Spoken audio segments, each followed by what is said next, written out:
Mon mari a esquissé un sourire narquois, me donnant une tape derrière la tête devant nos invités, et m'a ordonné d'aller lui chercher une bière. Mais c'est mon oncle, qui avait débarqué à l'improviste, qui lui a apporté la bière. Avant de continuer, merci d'écrire en commentaire de quel pays vous regardez cette vidéo. Profitez de l'histoire. Anna vivait dans un cocon de silence, tissé de peur et de honte. Son monde s'était rétréci aux limites de leur petit appartement, où chaque recoin portait la marque de la cruauté et de l'humiliation. Diego, son mari, était un maître du masque. Aux yeux des autres, il était joyeux, sociable, l'âme des fêtes. Mais à la maison, il se transformait en despote, dont les paroles coupaient plus profondément que n'importe quel couteau. Il la rabaissait, se moquait de ses passe-temps et remettait en question son intelligence. Ses blagues cyniques, qui semblaient être de simples taquineries pour ses amis, étaient pour Anna des coups douloureux à son estime de soi. Elle avait appris à ne pas répondre, à ne pas s'opposer, à cacher ses véritables émotions. Au fil des années de mariage, sa voix était devenue douce, presque inaudible, ses gestes hésitants et prudents. Anna avait peur de faire quelque chose de travers, peur de déclencher une nouvelle explosion de colère.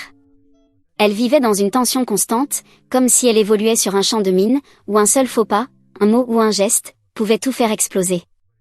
Le plus atroce dans tout cela, c'était qu'Anna ne pouvait partager sa douleur avec personne. Elle avait honte. Honte d'avouer que sa vie n'était pas l'image idyllique d'un mariage heureux, mais un combat quotidien pour survivre. Honte de dire à son oncle Juan Pedro ce qu'était devenu son mariage.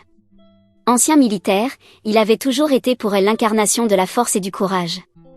Anna se souvenait de lui, enfant, lorsqu'il la protégeait des brutes, et comment une seule de ses paroles suffisait à faire taire n'importe quel fauteur de trouble. Et maintenant, alors qu'elle avait besoin de son soutien plus que jamais, elle ne pouvait se résoudre à lui demander de l'aide. Elle pensait qu'avouer sa faiblesse serait un choc pour lui, une déception. Diego organisait régulièrement des soirées bruyantes à la maison. Il adorait être le centre de l'attention, exhibant sa domination. Ces soirs-là, Anna se sentait particulièrement vulnérable. Entourée d'amis et de connaissances, Diego se permettait encore plus de liberté. Ses plaisanteries devenaient plus grossières et plus humiliantes. Par exemple, il pouvait lui faire courir plusieurs fois en cuisine pour chercher des amuse-gueules, en lançant « Pourquoi es-tu si lente, comme une tortue ? Les invités attendent !» Ou il se moquait de sa cuisine, même quand les plats étaient parfaits. Anna essayait d'ignorer les piques de son mari, faisant semblant de passer un bon moment en société. Mais à l'intérieur, elle était consumée par la douleur et le ressentiment. Elle se sentait comme une marionnette dans le théâtre de quelqu'un d'autre, forcée de jouer le rôle de la femme heureuse, pendant que son âme hurlait de désespoir. Avec le temps, Anna avait cessé d'inviter ses amis et sa famille chez elle. Elle ne supportait plus leurs regards pleins de pitié, ni leurs questions polies sur sa vie de couple.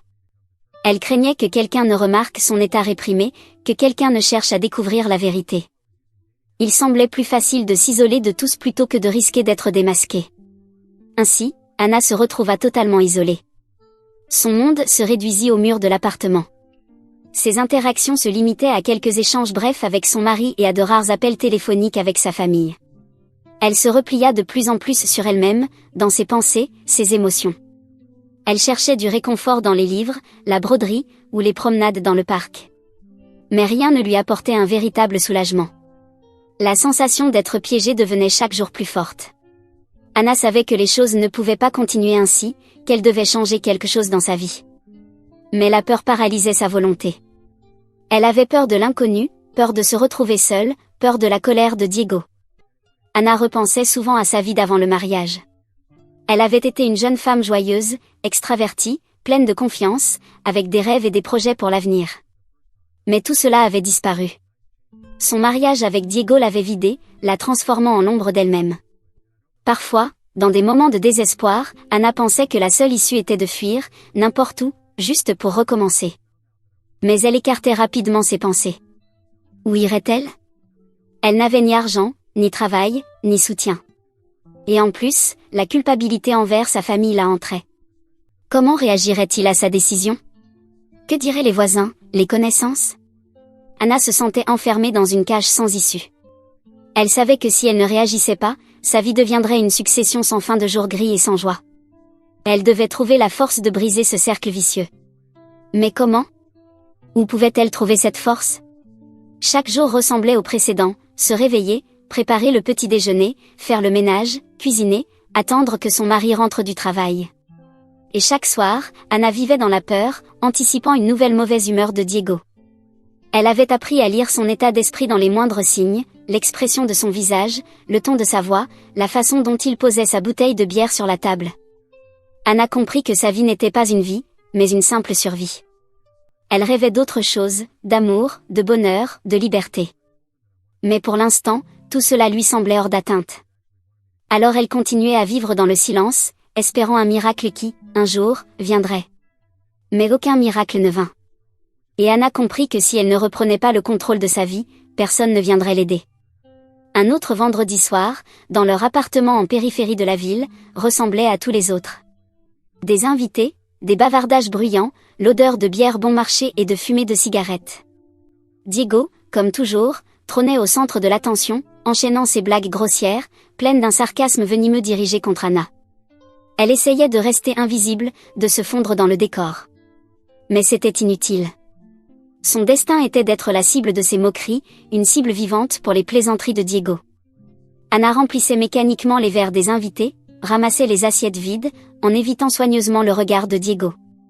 Chaque regard, chaque mot, chaque geste de lui était comme un coup dans le ventre. Elle se sentait acculée, comme un animal sauvage pris au piège. Soudain, comme un coup de tonnerre, un bruit sec retentit. Diego, assis en bout de table, frappa Anna à l'arrière de la tête.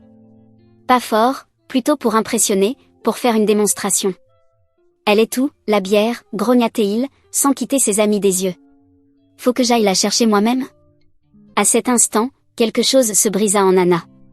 Des années de soumission, d'endurance, de silence s'effondrèrent en une fraction de seconde.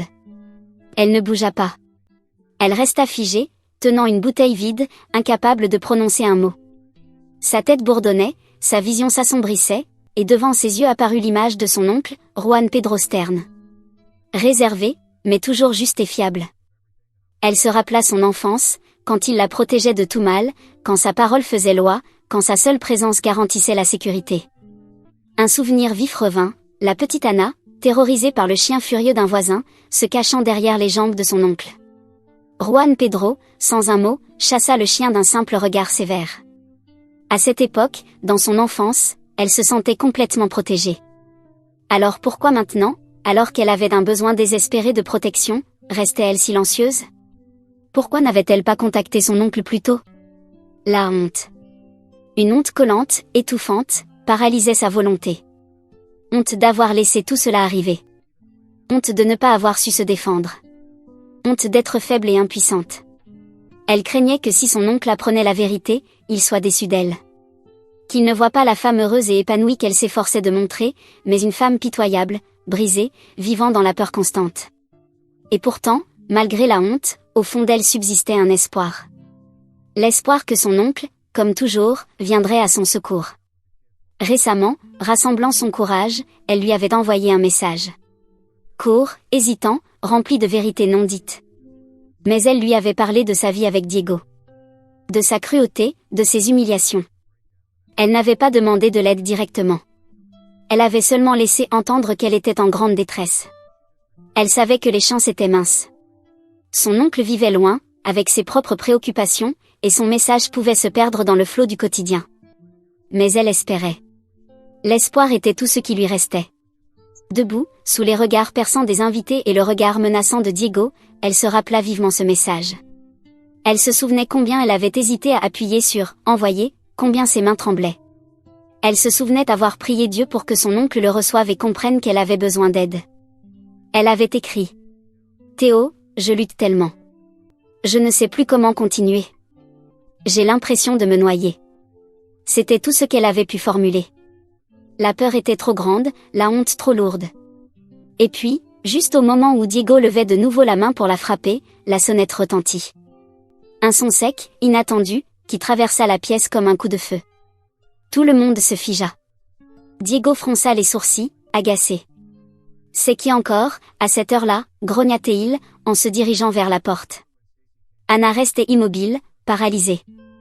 Elle n'avait aucune idée de ce qui l'attendait. Qui pouvait bien venir lui rendre visite à cette heure tardive? Diego ouvrit la porte. Et là, sur le seuil, se tenait Juan Pedro. Anna eut le souffle coupé, les yeux écarquillés de stupeur. Comment était-il là?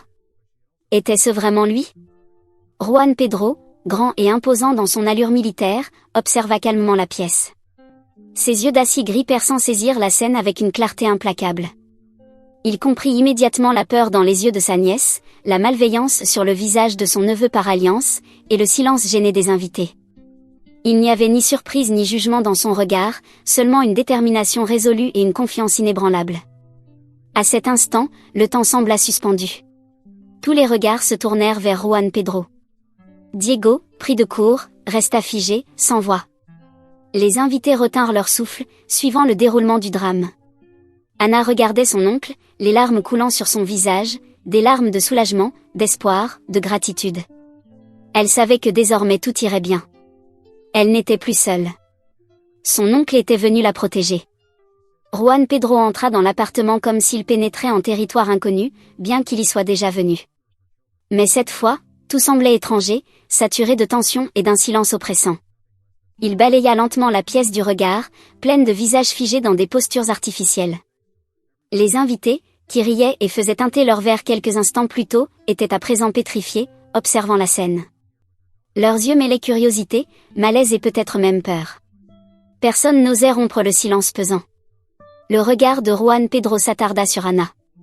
Elle se tenait immobile comme une statue, le visage rouge, les yeux débordant de larmes. Il y vit non seulement la peur, mais aussi un appel au secours enfoui depuis si longtemps. Son cœur se serra de douleur et de colère. Il avait toujours soupçonné que quelque chose n'allait pas avec Anna, mais elle l'avait assuré que tout allait bien. Maintenant, il voyait la vérité, et elle était atroce. Puis ses yeux se posèrent sur Diego. Son neveu par alliance fronçait les sourcils, tentant une bravade maladroite. Mais Juan Pedro décelait la peur dans ses yeux. Il connaissait ce regard, celui d'un animal acculé qui tente de paraître fort, tout en sachant qu'il est piégé. Juan Pedro s'approcha lentement de la table encombrée de snacks et de bouteilles d'alcool.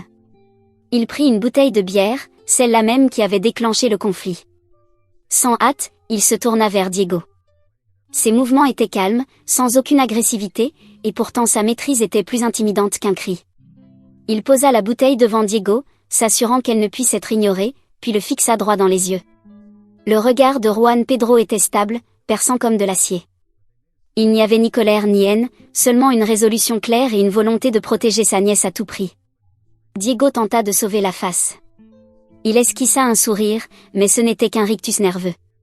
Sa voix tremblait lorsqu'il dit « C'est quoi ça? Mon oncle par alliance qui vient sauver sa petite fille? Elle est juste énervée parce que je lui ai demandé une bière. » Juan Pedro ne répondit pas immédiatement. Il continua de scruter Diego, comme s'il le jaugeait. Puis, lentement et délibérément, il dit « Lève encore une fois la main sur elle, et tu la lèveras contre moi. Es-tu prêt pour ça ?» Un silence assourdissant tomba sur la pièce. C'était comme si même l'air s'était figé. Tous attendaient, immobiles, de voir ce qui allait se passer. Diego détourna les yeux, incapable de soutenir le regard. Il ne s'attendait pas à une telle opposition. Il avait l'habitude du silence et de la soumission d'Anna, et du fait que son oncle vive loin, ignorant tout de la situation. Mais désormais, devant lui, se tenait non pas un vieil homme, mais un guerrier prêt à se battre pour sa nièce. « Allons, Juan Pedro », lança l'un des invités, tentant d'alléger l'atmosphère. « Pourquoi si sérieux ? Ce n'était qu'une blague. » Diego plaisantait. « Une blague ?» répéta Juan Pedro, les yeux toujours rivés sur Diego. « Certaines blagues font plus mal que d'autres. » Il se tourna de nouveau vers Diego et répéta « Es-tu prêt ?» Diego resta silencieux. Il savait qu'il était allé trop loin. Il avait l'habitude d'agir en toute impunité. Mais maintenant, il sentait son autorité lui glisser entre les doigts. Il ne pouvait se permettre de perdre la face devant ses amis, mais il ne voulait pas non plus se frotter à l'oncle en colère d'Anna. « C'est pas si grave, marmonna-t-il. Je me suis juste un peu emporté. C'est une fête après tout. » Juan Pedro ne poursuivit pas la conversation. Il savait que l'essentiel était de montrer à Diego qu'il ne laisserait plus Anna seule. Il s'approcha de sa nièce, passa un bras autour de ses épaules et dit doucement « Tout va bien, Anita. Je suis là. » Anna sentit son corps trembler. Elle ne pouvait plus retenir ses larmes. Elle avait attendu ce soutien, cette protection, depuis si longtemps. C'était comme si elle se noyait dans un marécage de désespoir, et que, enfin, quelqu'un lui avait tendu la main pour la tirer de là. Elle s'accrocha à son oncle et éclata en sanglots, sans se soucier des invités ni de Diego. Elle se fichait de ce qu'il pouvait penser. La seule chose qui comptait, c'était qu'elle n'était plus seule. Les invités observaient la scène en silence. Certains d'entre eux, peut-être pour la première fois, commencèrent à se demander ce qui se passait réellement dans cette famille. Ils n'avaient vu que la surface, un homme à succès, une femme belle, un appartement confortable. Mais à présent, ils apercevaient l'envers du décor, la peur, l'humiliation, la violence. L'atmosphère dans la pièce était si tendue qu'on aurait dit qu'une tempête allait éclater. Mais Juan Pedro resta calme.